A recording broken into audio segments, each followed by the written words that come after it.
SQL joins are game changers. They let you unlock the power of your data by connecting information across multiple tables, creating a rich, comprehensive view of everything you need to know. With joins, you can dive deep into insights, linking related data points to reveal patterns, trends, and connections you might otherwise miss.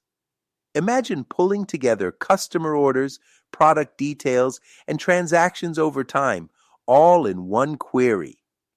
SQL joins make it happen, giving you streamlined access to complex data without duplication. This ability to weave together information makes SQL an unbeatable tool for navigating today's data-driven world. Say, we have two tables to work with, customers and orders. The customers table includes fields like customer ID, name, and country, while the orders table includes fields such as order ID, customer ID to link to the customers table, and order date.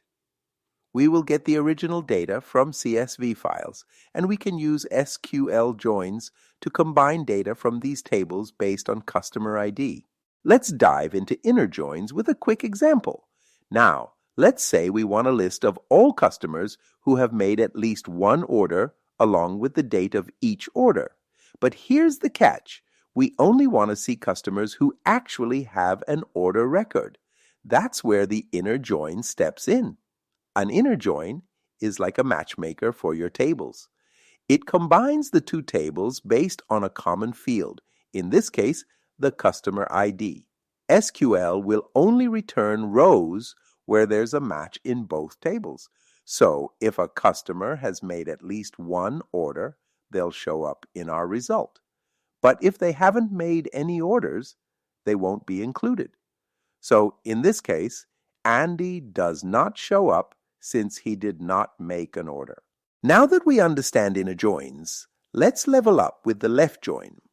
This join is fantastic when you want to see all records from one table, regardless of whether there's a match in the other table. In our example, we have two tables again, customers and orders. This time, let's say we want to see a list of all our customers, including those who haven't placed any orders. With a left join, we can do just that. A left join keeps all the rows from our customers table and pulls in matching rows from the orders table where possible. If a customer doesn't have an order, they'll still show up in our results, but with a null value in the order date, as we see in the case of Andy. With a right join, we keep all rows from the right table, in this case orders, and bring in matching rows from the left table, customers. By looking at the code, we have a few components. The keyword select refer to what columns to select from and from what tables. The keyword from refers to the left table, in this case, customers. The keyword right join says we need to focus on orders table and keep all records from orders table. And the keyword on tells us how to join the tables, in this case, on the common customer ID. If an order doesn't have a corresponding customer record, it will still appear in the result, but the customer name will be null. What does this give us? We'll see a table with the customer name and order date for every order. If there's an order placed by an unknown or deleted customer, the customer name will show up as null. This is helpful when we want to make sure we're not missing any order information, even if it doesn't link to a customer. Now, the full join. This join is perfect when you want to see everything from both tables with no exceptions. With a full join, we'll get a list of all customers and all orders, even customers who haven't placed any orders and orders that don't have matching customer info. Now let's talk about another type of join, cross join. This join is like a creativity booster in SQL, giving you every possible combination of rows from two tables. Imagine a company that sells customizable products with features like colors and sizes, each stored in a separate table. A cross join lets us combine each color with every size. generating a complete list of product variants, and perhaps combine with a price table to create prices for each variant. So if there are 3 variations in the first table and 3 in the second, we get a total of 3 times 3 or 9 combinations. Now the self-join. This unique SQL technique lets you join a table with itself, which is super handy for finding relationships within the same data set.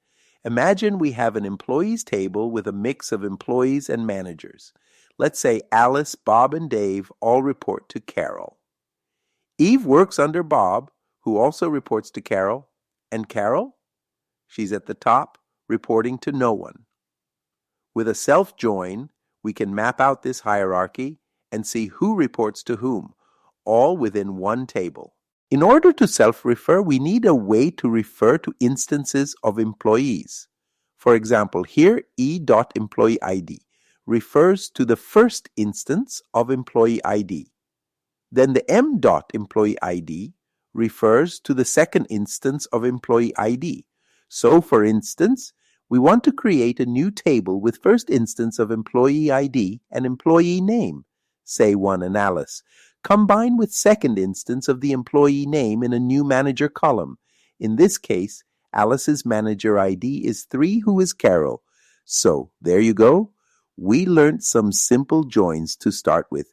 We can apply them in many contexts, and they are super helpful in writing queries.